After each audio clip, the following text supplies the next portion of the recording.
अब धीरे धीरे घाटम दास जी चोरी में निपुण होते गए। संत कृपा से उनकी इतनी बढ़िया बढ़िया चोरी होने लगी, खूब धन हो गया उन पे। अब वो तो महाराज गुरुजी के आश्रम में जाते, भंडारा कराते, गुरुजी का आश्रम भी बनवा दिया, सब कुछ कर दिया उन्होंने। लेकिन एक दिन उनके मन में आ गया, बताइए गुरुजी की कृपा से मुझे सब कुछ प्राप्त हो गया, आज तक मैं पकड़ा भी नहीं गया। ठाकुर जी फिर अपना वरद हस्त रखते हैं, बोले इतना सह रहा है पर सत्य का त्याग नहीं कर रहा, छल का त्याग, कपट छल को अपने जीवन में नहीं ला रहा, यहाँ की रक्षा तो मोह करनी पड़ेगी, जैसे घाटम दास की ठाकुर जी ने रक्षा की।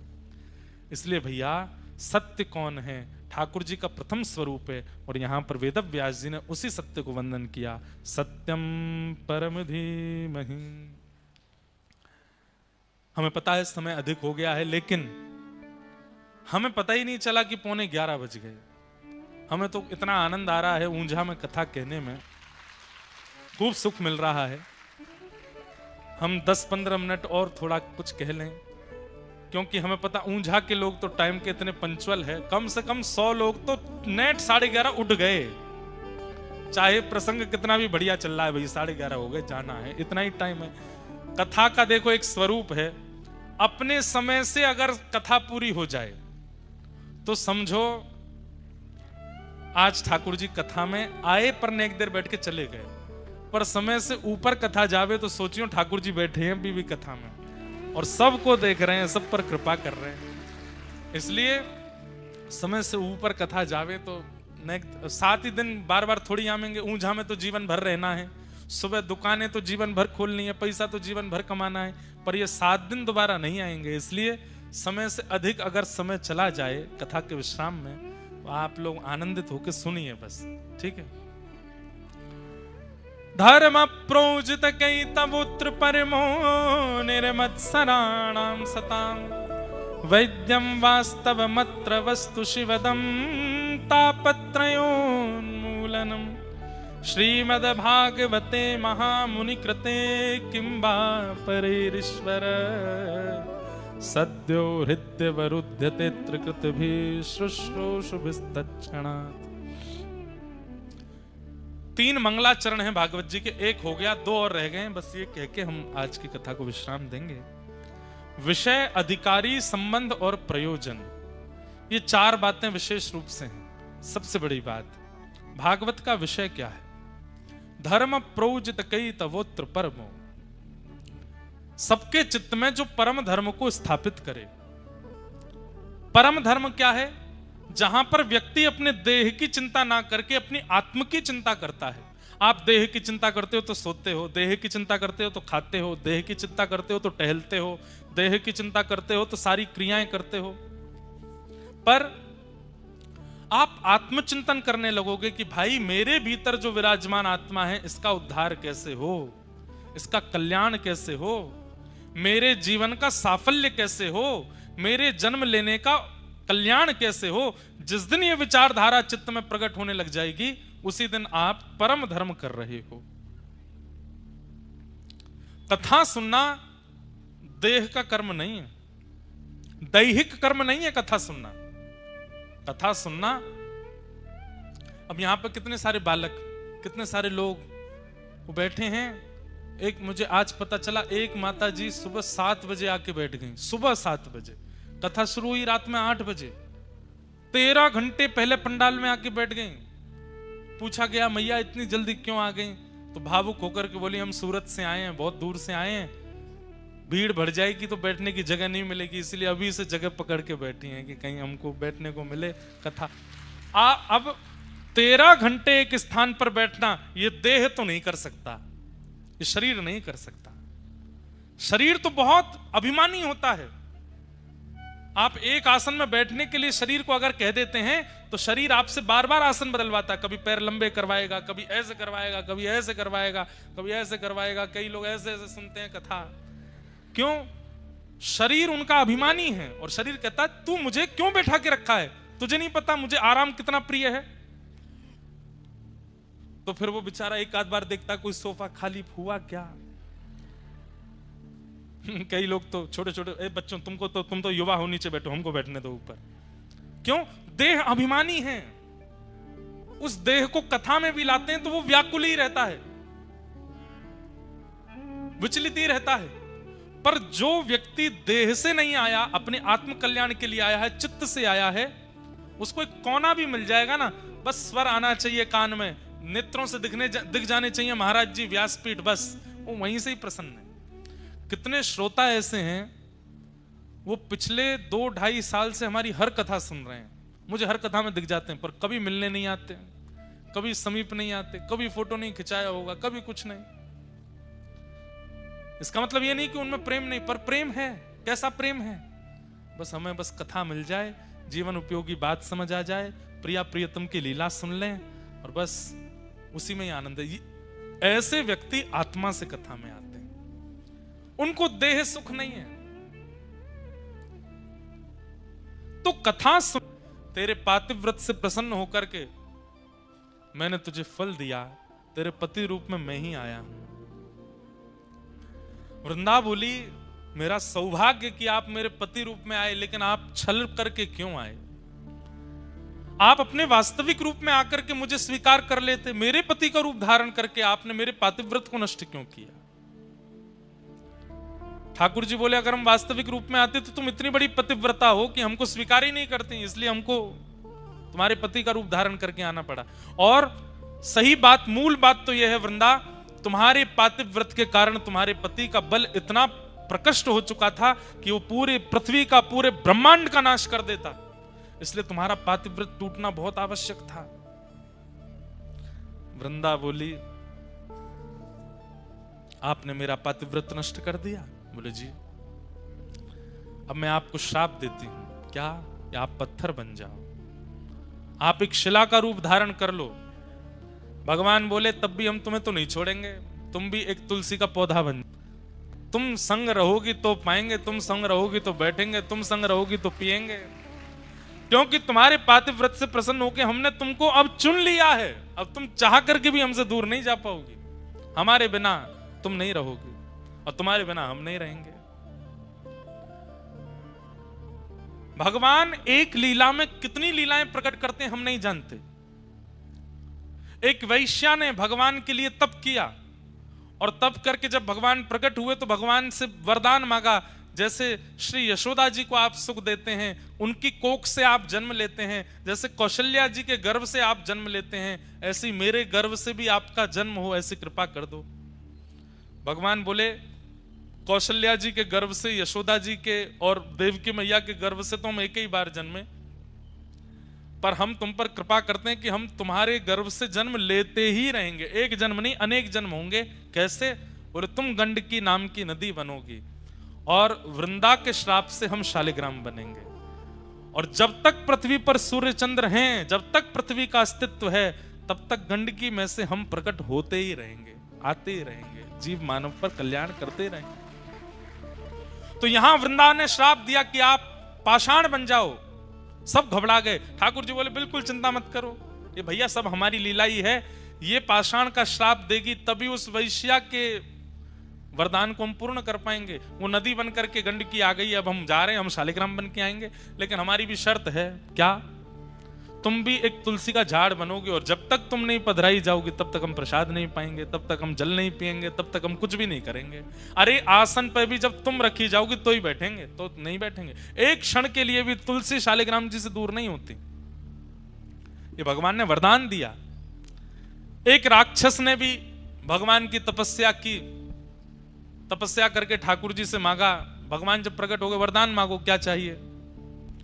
राक्षस बोला, प्रसन्न हासा रुड़लो चलो लसत। जब आप ठाकुर जी मुस्कुराते हैं तो आपके गाल बड़े प्यारे लगते हैं मुझको। राक्षस मांग रहा है। भगवान बोले, तो वरदान तो मांगो, क्या चाहिए? बोले कि प्रभु, मैंने बहुत कुछ खाया अपने जीवन में, बड़े बड़े जीव खा लिए, बड़े बड़े जंतु खाए, मानव भी खाए, देवता दैत्य भी खाए, अब आपको खाने का मन कर रहा है। भगवान बोले, तू मुझे खाने के लिए तपस्या कर रहा था? बोले, हाँ, मुझे पता चला कि आप मिलते नहीं हो, आप तभी प्रकट होते जब आप कोई तप करता है, तो मैंने इसीलिए तप किया 1000 वर्ष तक कि आप प्रकट हो जाए तो मैं वरदान में आपको खाने के लिए मांगू। भगवान बोले, वाह भैया, कैसे खाओगे? बोले आ जाओ मेरे पास, आपको लेकर के खाना शुरू करूं, आपके गाल पहले खाऊंगा, आपके हाथ फिर खाऊंगा, फिर चरण खाऊंगा। ठाकुर जी बोले भैया देखो, इस रूप में तो संभव नहीं है, तुम अगर हमारे वंदन करते हैं, इसलिए व्यास जी ने सत्य की आराधना की, सत्य को वंदन किया, सबको बता दिया जो भी सत्य की आराधना करता है सब भागवत श्रवण करके अपने जीवन में भगवत दर्शन कर सकते हैं। पृथ्वी को सबसे ज्यादा भार किसका लगता है पता है आपको? कोई शरीर से स्थूल व्यक्ति है, वजन ज्यादा है, उस व्यक्ति का भार पृथ्वी को नहीं होता। असत्य संभाषण करने वाला, असत्य का मार्ग अपनाने वाला, असत्य बोलने वाला, असत्य आचरण करने वाला व्यक्ति जब चलता है पृथ्वी को बहुत भार लगता है।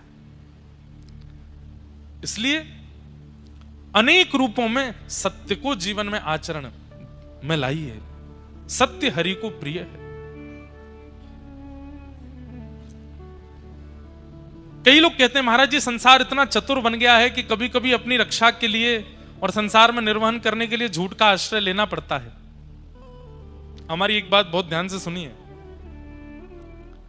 अगर आप असत्य का आचरण संसार में रहने के लिए करते हैं तो ठाकुर जी फिर अपनी दृष्टि हटा लेते हैं आपसे, बोले कि ठीक है, इसको लगता है कि ये अपना पालन पोषण खुद कर सकता है, कब असत्य बोलना है कब सत्य बोलना है इसको पता है, तो अपने आप कर ले। लेकिन जब व्यक्ति सत्याचरण ले लेता है और मन में विचार कर लेता है कि मैं असत्य तो बोलूंगा ही नहीं, मुझे सत्याचरण ही करना है, तो फिर ठाकुर जी अपनी दृष्टि रखते हैं कि कहीं कोई व्यक्ति इसके साथ छल ना करे, कपट ना करे, इसके साथ बुरा ना करे। इसके लिए ठाकुर जी जिम्मेवारी उठाते हैं। क्यों? क्योंकि आप सत्य मार्ग को अपना चुके हो। सोचिए,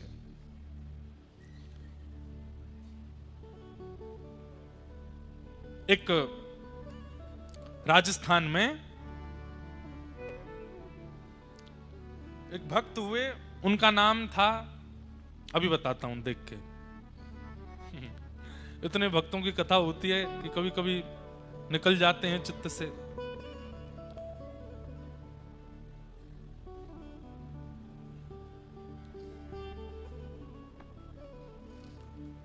तो राजस्थान में एक भक्त हुए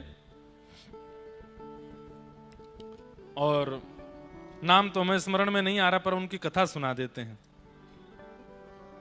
हाँ, आ गया नाम, घाटम दास। क्या नाम था? घाटम दास। उनकी लीला कथा हमने कई बार सुनाई है कथाओं में, पर एक बात कितनी सुंदर है उनकी लीला कथा की, ध्यान से सुनना। तो राजस्थान में जयपुर के पास में आमेर एक जगह है, वहीं आसपास ही घाटम दास जी रहते थे। और आप पुश्तैनी चोर थे। कौन थे? पुश्तैनी चोर। पुश्तैनी चोर समझते हैं? अच्छा, हमें पहले ऐसा लगता था कि ऊंझा राजस्थान के इतना पास है, यहां पर गुजराती कम बोलते होंगे लोग। लेकिन हमको कल पता चला, बोले महाराज जी यहां तो कोर गुजराती बोलती है, यहां तो सबसे ज्यादा गुजरात, और जो बोले एक प्रकार से मूल गुजरात, बोले उत्तर गुजरात है। यहां का प्रभाव उदयपुर तक है, उदयपुर तक भी थोड़ी थोड़ी गुजराती भाषा बोल लेते हैं लोग, समझ लेते हैं। बोले इसलिए यहां तो खूब धुआंधार गुजराती और बोलती है। तो ऐसे गुजरात में हम आए हैं। तो घाटम दास जी पुश्तैनी चोर थे, मतलब पारिवारिक चोर। इनके दादा भी चोर थे, इनके परदादा भी चोर थे, इनके पिताजी भी चोर थे, इनके 5 पीढ़ियों से चोर थे। तो घाटम दास जी रोज रात्रि में बैठ जाते थे और अपने पुत्र को भी साथ में लेके जाते थे, छोटे से को, उसको भी सिखाना है चोरी कैसे होती है। तो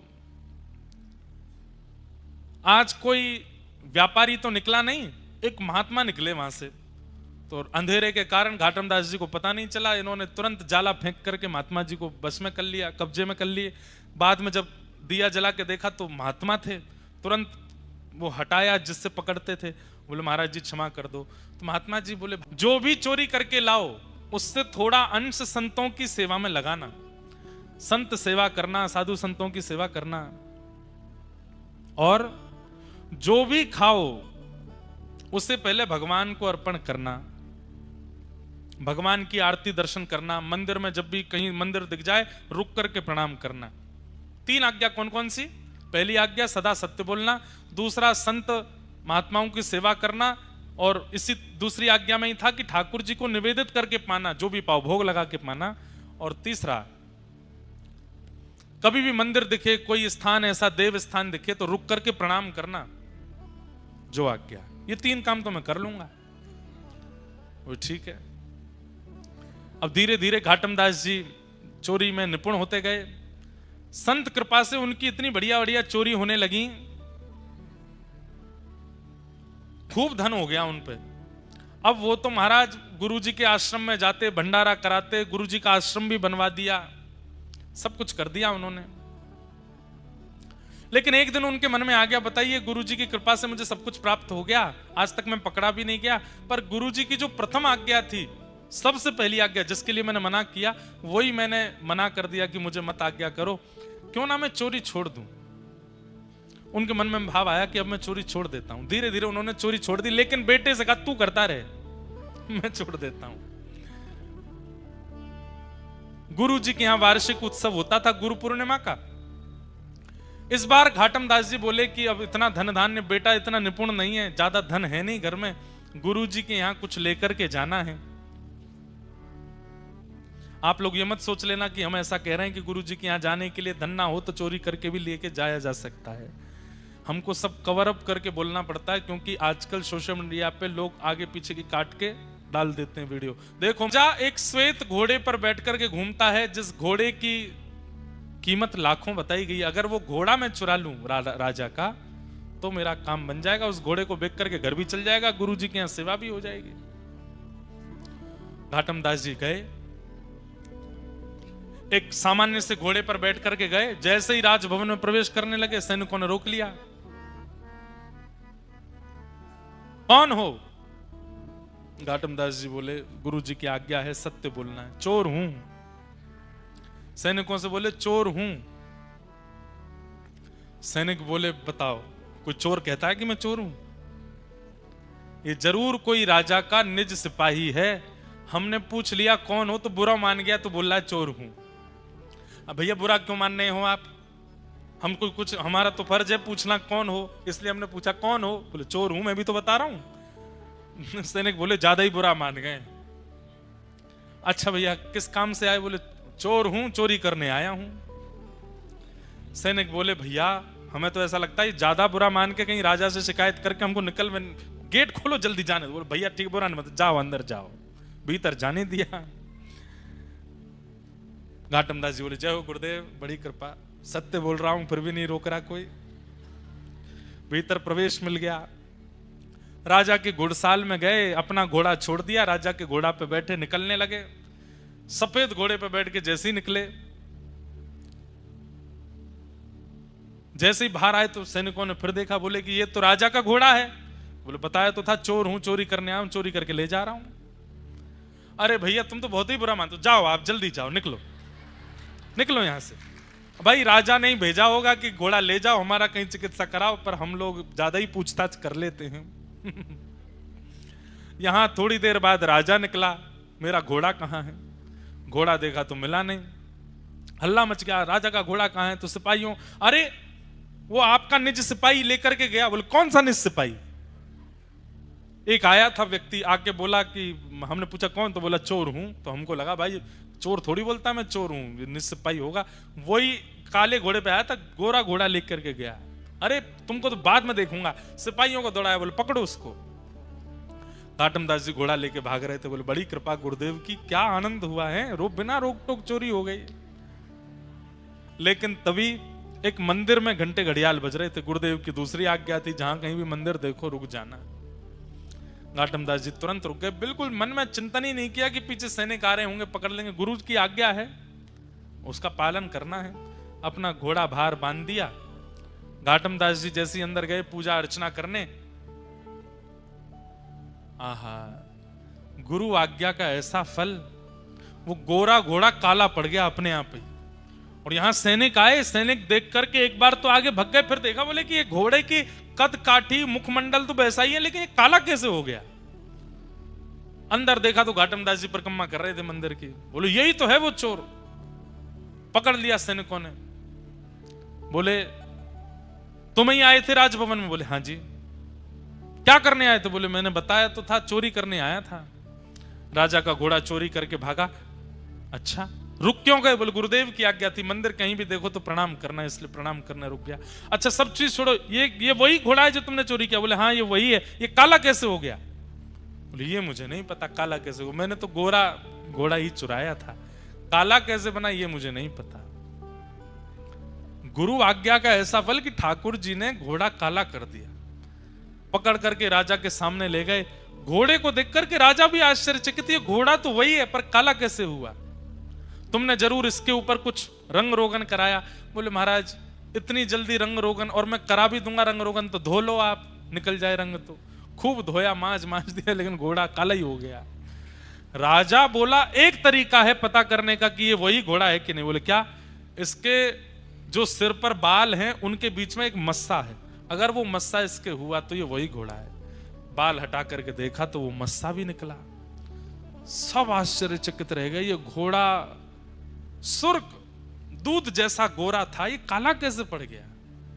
तब चोर ने कहा भगवान वैसे मैं चोरी छोड़ चुका था, अपने गुरुदेव सब बात बता दी। गुरुदेव के यहाँ दक्षिणा अर्पित करने के लिए धन चाहिए था तो धन मिला नहीं, तो आपका घोड़ा चुरा लिया, पर गुरुदेव की आज्ञा मान करके सत्य बोलता हूँ, जहां भी मंदिर मिलता है प्रणाम करता हूं, और जो भी कुछ मुझे प्राप्त होता है मैं सब ठाकुर जी को अर्पित करता हूं। जब मैंने आपका घोड़ा चुराया तो गुरुदेव की आज्ञा से प्राप्त हुई वस्तु ठाकुर जी को अर्पित करता हूं, तो मैंने घोड़े को भी निवेदित कर दिया था, हे राम जी आपको ये घोड़ा निवेदित करता हूं। तो राम जी को गोरे पे बैठने का मन नहीं होगा, इसलिए राम जी ने ही इसको काला कर दिया है, उन्होंने ही इसको सांवला बना दिया है, इसलिए ये काला पड़ गया, इसलिए ये अब गोरा नहीं हो पाएगा। राजा की चोर की उस बात को सुनकर के राजा परम प्रसन्न हो गया और घाटम दास जी को अपना महामंत्री बना दिया।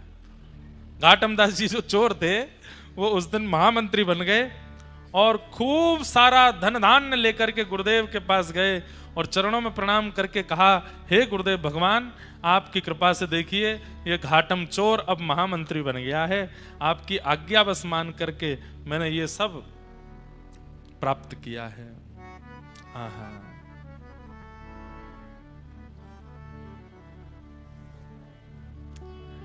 घाटम दास जी ने कई पद भी गाए। फिर उसके बाद जब महामंत्री कुछ दिन उस पद पर रहे और फिर उसके बाद उन्होंने महामंत्री का पद भी छोड़ दिया। बोले ठाकुर जी ने मुझे सब कुछ दे दिया, गुरुदेव ने सब कुछ दे दिया, अब मैं ठाकुर जी को क्या निवेदित करूं? तो लिखना शुरू किया, पद बना बना करके ठाकुर जी को निवेदित करने लगे।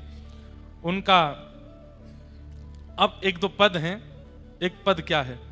पहले तो मैं यूं ही खाता, अब तो नहाकर खावा छा, गल में माला माथे तिलक थारे निमित्त लगावा छा, महाने तो एता कर दीना, मैंने तो इतना किया आपके लिए, नहा के खाता हूं तिलक लगाता हूं। कितनी सरल बात है उनकी। ठाकुर जी कह रहे हैं इसको ये बहुत मानता है।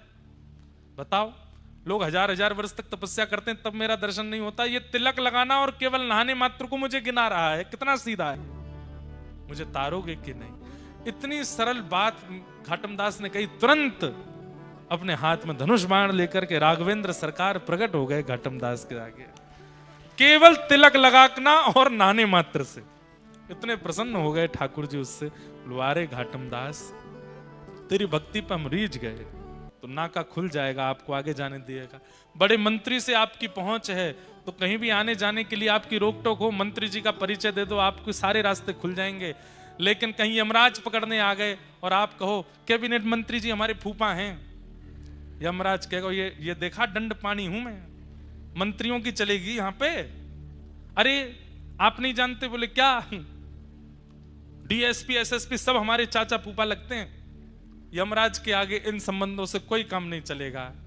लेकिन यमराज अगर सामने आ जाए और आप कह दो हम श्री राधा रमण के हैं और राधा रमण हमारे हैं, यमराज जी कहेंगे जय हो भैया, यमलोक नहीं जाना तुमको, तुमने ऐसे का परिचय दिया है, जाओ तुम्हारे लिए तो वैकुंठ लोक प्रतीक्षा कर रहा है। घाटम दास राम को परिचय, अगर आपकी जिह्वा पर राम नाम विराजमान है तो एक प्रकार से ठाकुर जी आपके परिचय बन चुके हैं। उस परिचय से क्या होगा? बोले तीनों लोक उधारे। ठाकुर जी से कोई संबंध बना लो और फिर जब यमराज सामने आवे, अरे हम तो कहते हैं इंद्र के भी अगर स्वर्ग ले जाने वाले गण सामने आवे तो भी ठाकुर जी से अपना परिचय उनको बता दोगे तो ना नर्क जानो पड़ेगा ना स्वर्ग जानो पड़ेगा। ठाकुर जी के परिचय के तो तीनों लोक पार करके सीधे वैकुंठ की प्राप्ति होगी। घाटम दास राम को परिचय तीनों लोक उधारे, जय नर रसना नाम उचारे। तो हमने घाटम दास जी का चरित्र क्यों सुनाया? गुरु आज्ञा से केवल जीवन में सत्य ले आए तो ठाकुर जी घाटम दास की रक्षा करने लगे। झूठ नहीं बोलेंगे तो कैसे जिएंगे? ठाकुर जी अपना वरदहस्त और अपनी दृष्टि दोनों हटा लेते हैं। ठीक है, तो फिर तू अपने आप ही रहे। लेकिन जो व्यक्ति सत्य आचरण करता है, छल कपट आदि सबको छोड़ देता है, भले ही जीवन में संकट आते हैं फिर भी सहता है ना, ये देह सुख नहीं है। देहाभिमानी व्यक्ति कथा नहीं सुन सकता। और कई बार देह अभिमानी व्यक्ति आ भी जाते हैं कथा में, पर उनके पूर्व के ऐसे संचित पुण्य कर्म होते हैं कि उनको ही नहीं पता चलता कि हमने 3 घंटा 4 घंटा कैसे सुन ली कथा। 4 घंटा होने के बाद उनको याद आता, अच्छा हम कभी नहीं बैठने वाले व्यक्ति हैं, आज कैसे बैठ गए हम। क्योंकि कथा शरीर के लिए भी नहीं होती, कथा आत्मा के लिए ही होती है। कान नहीं सुनते आपके, शरीर नहीं सुनता। आप यहां से बाहर जो कुछ भी सुनते हैं कान सुनते हैं, यहां से बाहर जो कुछ भी सुनते हैं मन सुनता है, बुद्धि सुनती है, पर कथा तो आत्मा सुनती है। इसीलिए मुख प्रसन्न रहता है, रोंगटे खड़े होते रहते हैं, देह एक ही आसन में बैठा रह जाता है, नेत्रों से अश्रुपात होने लगते हैं। क्यों? वर्षों बीत गए, अब जाकर के आत्मा को प्रसाद मिल रहा है, आत्मा को वो मिल रहा है जो उसकी आवश्यकता है। कथा विश्राम होते ही कितनी जगह मूर्छित हो जाते हैं लोग, बेहोश हो गए, गिर पड़े। क्यों? अनकॉन्शियस हो गए। आत्मा बोली अब मैं कैसे जीऊंगी, अब तू मुझे फिर से विषयों में ले जाएगा, फिर से शरीर के द्वारा विषय भुगवाएगा। इतने दिनों तक इतनी सुंदर लीला चर्चाएं सुनी, अब फिर से मुझे विषय वार्ताओं में जाना पड़ेगा। आत्मा व्याकुल हो जाती है। तो धर्म प्रोजित कई तवोत्र परमो, परम धर्म क्या है? जिस दिन आप देह की चिंता छोड़ करके आत्मचिंतन करते हैं और इसका कल्याण का विचार करने लगते हैं। हर जन्मदिन पर चिंता करो। कितने साल के हो गए? 28 साल के हो गए, 29 साल के, 30 साल के हो गए, 100 साल का जीवन मिला, 30 साल तो खत्म हो गए। कितने बचे? 70 बचे। अब 70 भी पूरे कोई जी नहीं पाएंगे हम, हमें पता है। 60 के बाद तो बस व्यवस्थाएं देखो, अब कब जाना हो जाए पता नहीं है, अब आजकल कुछ पता नहीं है। इतनी लंबी आयु तो है नहीं। तो 60 के बाद तो प्राण निकल कभी भी जा सकते हैं। स्वाभाविक मृत्यु 70-80 के बीच में आजकल हो रही है सब लोगों की। मूल रूप से देखा जाए तो आप 20 साल के हो गए, 25 साल के हो गए, तो आपके पास में अब शेष केवल 30 साल हैं। हजार सालों में जाकर के भगवान दर्शन नहीं देते। मेरे पास केवल 30 साल बचे हैं और मुझे भगवत प्राप्ति करनी है। इस देह में व्यवस्थित आत्मा का कल्याण करना है, उसको निवृत्त करना है ताकि वो पुनर्जन्म ना लेवे। आद्य गुरु शंकराचार्य भगवान कहते हैं मानव का एक ही उद्देश्य होना चाहिए, ऐसे कर्म करे कि दोबारा पृथ्वी पर ना आना पड़े। पुनरपि जननम पुनरपि मरणम पुनरपि जननी जठरे शयनम, बार बार मातृ गर्भ में आना, और क्या पता अगला जन्म कहां हो। इसलिए इसी जन्म में अब शेष जीवन जो है वो ठाकुर जी को अर्पित करके, भगवत कथा श्रवण करके, भगवत वार्ताओं में रह करके, भगवत जनों का संग करके, भगवत लीलानु कथा में अपने आप को ओतप्रोत करके व्यतीत करना है। ठाकुर जी श्याम सुंदर को हम प्राप्त हो जाएं। ये विचार जिस दिन आपके चित्त में आ जाए, उसी दिन आप धर्म से ऊपर उठ के अब परम धर्म कर रहे हो। क्योंकि अब आपको अपने अंदर विराजमान उस आत्मा की चिंता हो गई, उसके कल्याण का निवारण करना है।